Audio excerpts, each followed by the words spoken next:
On top of that, we now see tariff volatility and uncertain market access.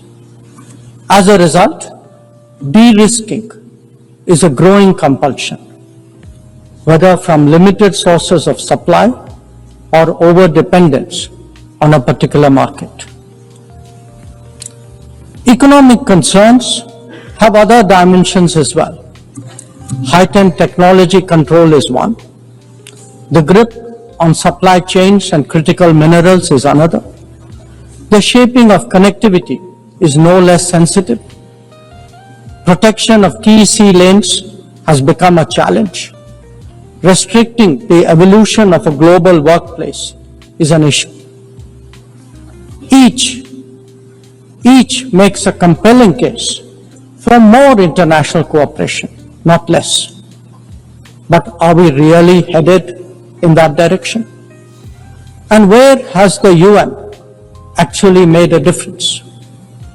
Madam President, as members of the UN, we meet here as sovereign equals.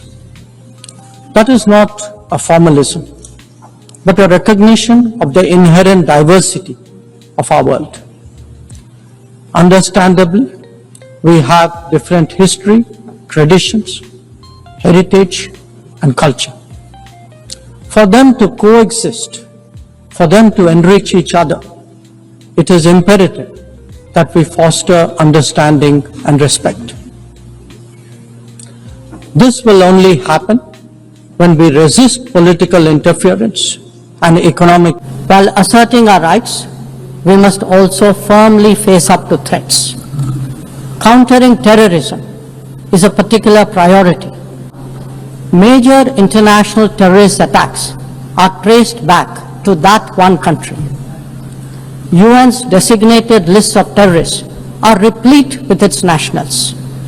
The most recent example of cross-border barbarism was the murder of innocent tourists in Pahalgam in April this year. India exercised its right to defend its people against terrorism and brought its organizers and perpetrators to justice. Because terrorism is a shared threat, Madam President, it is essential that there is much deeper international cooperation.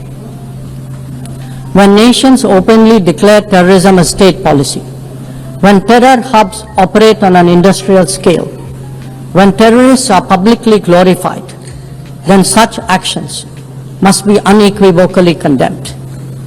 The financing of terrorism must be choked, even as prominent terrorists are sanctioned. Relentless pressure must be applied on the entire terrorism ecosystem. Those who condone nations that sponsor terror will find that it comes back to bite them. Madam President, an objective report card will show that the UN is in a state of crisis. When peace is under threat from conflicts, when development is derailed by lack of resources, when human rights are violated by terrorism, the UN remains gridlocked. As its ability to forge common ground diminishes, belief in multilateralism also recedes. Central to the erosion of the UN's credibility has been resistance to reform. Most members strongly desire change, but the process is being made an obstacle to the outcome. It is imperative that we see through this cynicism and purposefully address the reform agenda. The historical injustice done to Africa should be redressed. Both permanent and non-permanent membership of the Council must be expanded. A reformed Council must be truly representative, and India stands ready to assume greater responsibilities. Bharat, under the leadership of Prime Minister Narendra Modi, believes that it has both a duty to contribute and an obligation to motivate. That is why we have undertaken more than 600 major development projects in 78 countries, as well as innumerable community-based initiatives. They range from large infrastructure to small livelihoods, from capacity building to people's welfare, from concrete assets to education and training. Turbulent times require that we step forward during moments of crisis. India has been forthcoming in that regard, especially in its immediate vicinity. Whether it is finance, food, fertilizer or fuel, we have responded to the urgent requirements of our neighbors.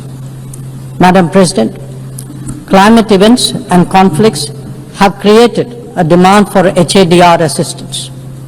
Reflecting our growing capabilities, Bharat has endeavored to be a first responder. Be it essential medicines or relief supplies, the operations of a field hospital or limb fitment camps, these efforts covered 19 nations last year. The people of Afghanistan and those of Myanmar saw India extend its hand during recent earthquakes. Our efforts at ensuring safe commerce, combating piracy, and preventing attacks on shipping in the Northern Arabian Sea also bear mention. And the Indian tradition of UN peacekeeping operations continues in the Democratic Republic of Congo, in Western Sahara, Central African Republic, Golan Heights, Cyprus, Lebanon, Abyei, South Sudan, and Somalia. To put it clearly, our soldiers ensure peacekeeping, our sailors protect maritime shipping, our security counters terrorism, our doctors and teachers facilitate human development the world over, our industry produces affordable products, our techies promote digitization, and our training facilities are open to the world. These remain the core of our foreign policy. Madam President, each one of us has the opportunity of contributing to peace and prosperity. In the case of conflicts, especially Ukraine and Gaza, even those not directly involved have felt its impact. Nations who can engage all sides must step up in the search for solutions.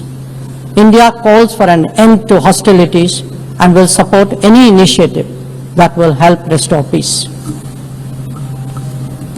The last decade in Bharat has also seen transformative changes due to the vision of Prime Minister Modi. Our digital public infrastructure has redefined governance and enabled delivery of public services on an unprecedented scale. Our startup ecosystem, innovation culture, and microfinance are changing the face of society. Our rapidly growing infrastructure facilitates both ease of doing business and ease of living for citizens. India remains committed to sharing its experiences and tools with others on their journey of development. Artificial intelligence as a horizontal and cross-cutting technology has a particular promise for development. India's approach is to harness it responsibly for human welfare. Inclusion and impact will be the watchwords for the summit that India will host in 2026. Madam President, Bharat approaches the contemporary world guided by three key concepts. One, Atmanirbharta or self-reliance. That means developing our own capabilities, building our own strengths, and nurturing our own talent.